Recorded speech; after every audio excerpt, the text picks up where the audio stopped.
Ya, rencana pengubahan skema pensiun aparatur sipil negara kini kembali muncul lagi di permukaan. Tentu hal ini juga mengingat pemerintah mulai memikirkan skema pensiun yang dianggap bisa menimbulkan beban negara. Apalagi hal ini juga sudah tertuang begitu ya dalam kerangka ekonomi pemerintah di tahun 2025 nanti. Apakah dengan skema pensiun yang baru beban negara akan teringankan ke depannya? Kita lihat begitu ya dalam banyak ASN masuk usia senja, dana pensiun jadi beban negara.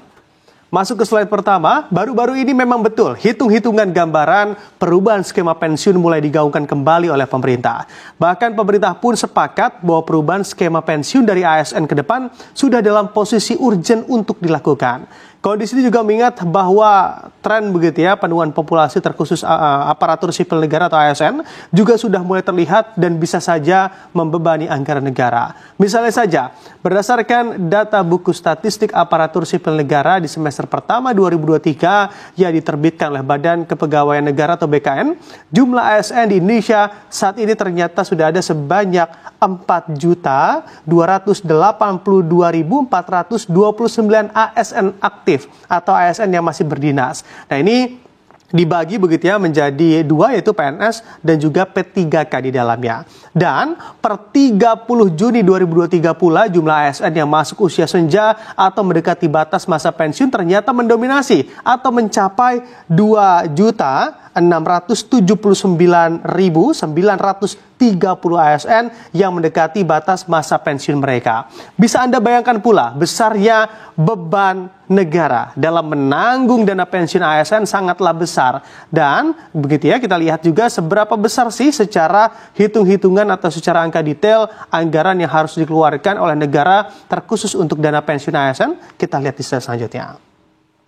Di sini untuk anggaran dan juga hitung-hitungan dana pensiun ASN begitu ya, menarik apabila kita cermati lebih mendalam terkait berapa besar anggaran yang harus disiapkan negara untuk menanggung biaya pensiun para ASN di tanah air. Karena hingga tahun 2021 saja menurut catatan dari Kementerian Keuangan, beban yang ditanggung oleh negara untuk membiayai uang pensiun ASN mencapai 2.800 triliun rupiah anggaran yang perlu dikeluarkan oleh pemerintah atas dana-dana pensiun dari ASN di negeri ini. Angka sebesar ini diketahui juga dibagi pada dua peruntukan sebesar 900 triliun rupiah ini untuk ASN di pemerintah pusat dan juga sisanya 1.900 triliun rupiah ini juga diperuntukkan untuk ASN di wilayah pemerintah daerah atau Pemda di seluruh Indonesia. Dari angka yang besar ini pula menjadikan pemerintah mulai menjajaki lagi dan menggaungkan kembali urgensi perubahan skema pensiun yang mana yang paling tepat agar tidak begitu membebani anggaran negara ke depannya. Lalu apa saja opsi yang dilakukan pemerintah terkait hal ini dan juga apa perbedaan dari skema pensiun di masa depan nanti? Kita lihat di slide selanjutnya.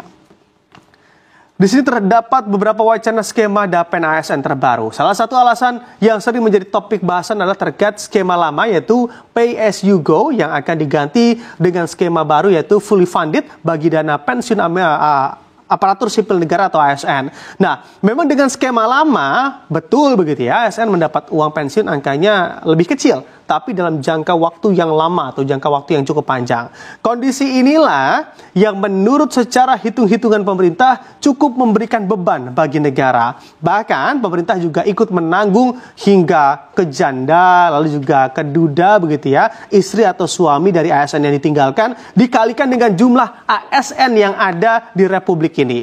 Skema ini juga dianggap memberatkan pemerintah karena memang jadilah muncul atau terdapat opsi fully funded yang kini sedang dikaji juga oleh pemerintah. Di mana dalam skema ini atau skema fully funded ini, di mana secara sederhana dianalogikan dengan metode perhitungan investasi atau asuransi. Dalam metode atau skema ini pula, hitung-hitungannya adalah berapapun dana yang diharapkan ketika selesai dalam tenor tertentu, dan itulah yang juga diperhitungkan. Pada dasarnya, dengan skema ini semua pembayaran manfaat pensiun ASN akan diambil secara penuh dari total dana yang terkumpul selama ASN tersebut berdinas. Maka dari itu, bisa saja seorang ASN atau PNS berpeluang mendapatkan uang pensiun bahkan hingga 1 miliar rupiah karena diambil hanya satu kali seumur hidup saja. Dengan kelolaan dana yang juga bisa terbilang sangat besar begitu ya, bisa saja terdapat peluang untuk diselewengkan oleh oknum. Maka pemerintah pun juga berencana memberikan mandat bagi Kementerian Keuangan atau pensiun dikelola oleh Kementerian Keuangan untuk mengelola dana pensiun dari PNS ke depannya. Tentu bagaimanapun skema yang akan diterapkan nanti semoga juga menjadi skema atau aturan yang terbaik bagi kedua belah pihak, baik untuk para ASN bisa mendapat angka yang sesuai dari hak atas uang pensiunnya dan juga tentunya bagi negara bisa teringankan bebannya dalam mengelola dana pensiun ASN di Republik ini. Komponen penghasilannya adalah yang diterima bulan Mei.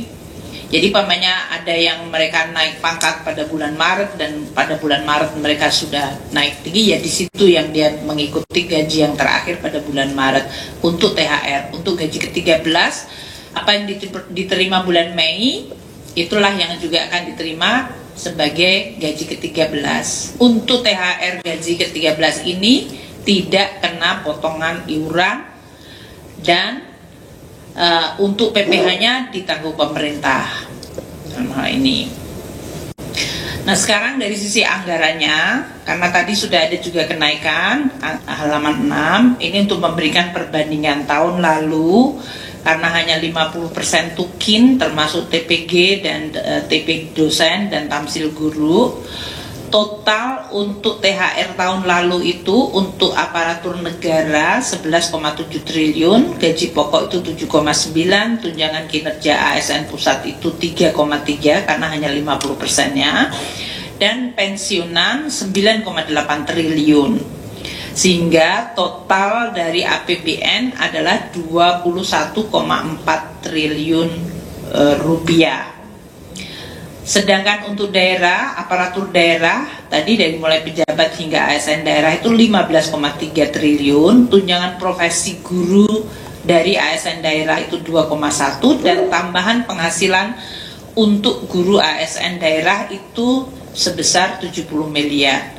Sehingga total dari APBD termasuk dalam hal ini nanti yang berasal dari DAU itu adalah 17,4 triliun. Sehingga total yang dibayarkan tahun lalu untuk THR adalah 38,8 triliun rupiah.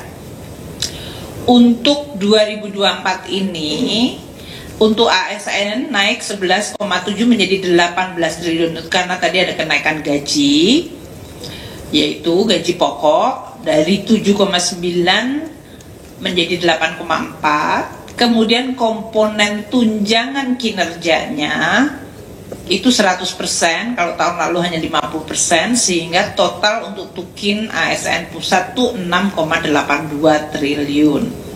Dan untuk pensiunan, karena ada kenaikan pensiun tahun 2024 ini, maka ada kenaikan untuk THR-nya dari 9,8 tahun 2023 menjadi 11,65. Untuk belum mas, iya iseng banget ini, iya terus belum tabelnya, iya iya, terima kasih sudah kembali ke jalan yang benar.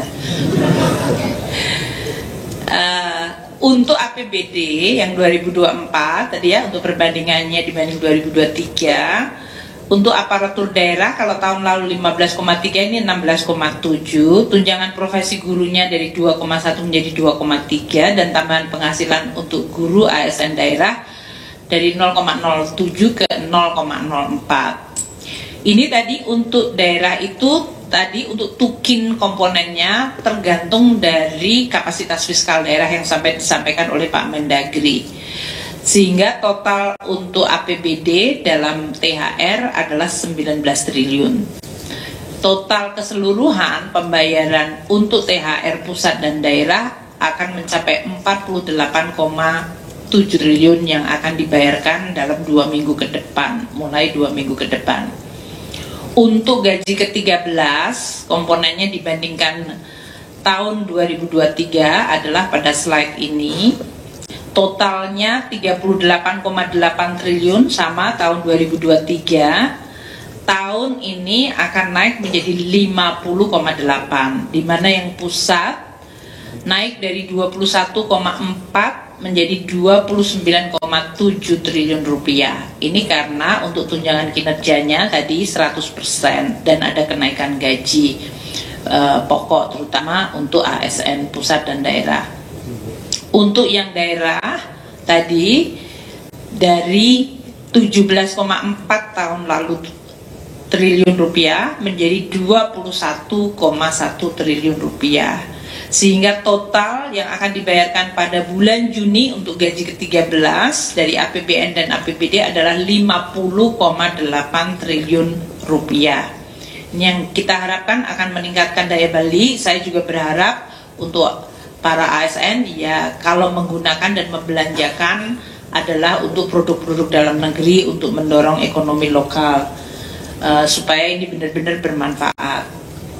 Tadi telah disampaikan ya bahwa untuk THR, PN dan gaji ke-13 itu dalam hal ini komponennya dan siapa-siapa penerimanya sudah disampaikan oleh Pak Mendagri dan Pak Menpan, jadi saya tidak ulang kembali.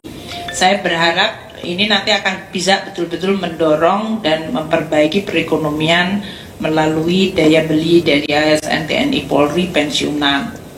Lini masanya untuk halaman 10 langsung. Tanggal 13 Maret itu PP 14 sudah ditandatangani Bapak Presiden dan kemudian ditetapkan peraturan Menteri Keuangan untuk petunjuk teknisnya dalam rangka pembayaran THR dan gaji ke-13. Ini yang sedang kita proses hari ini. Tanggal 18 Maret akan dilakukan rekonsiliasi gaji untuk pembayaran THR oleh satuan-satuan kerja. Jadi Satker nanti yang akan membayarkan itu, mereka akan lihat berapa komponen gaji di dalam masing-masing Satker itu. Dan itu nanti akan direkonsiliasi. 19 Maret Satker tersebut mengajukan tagihan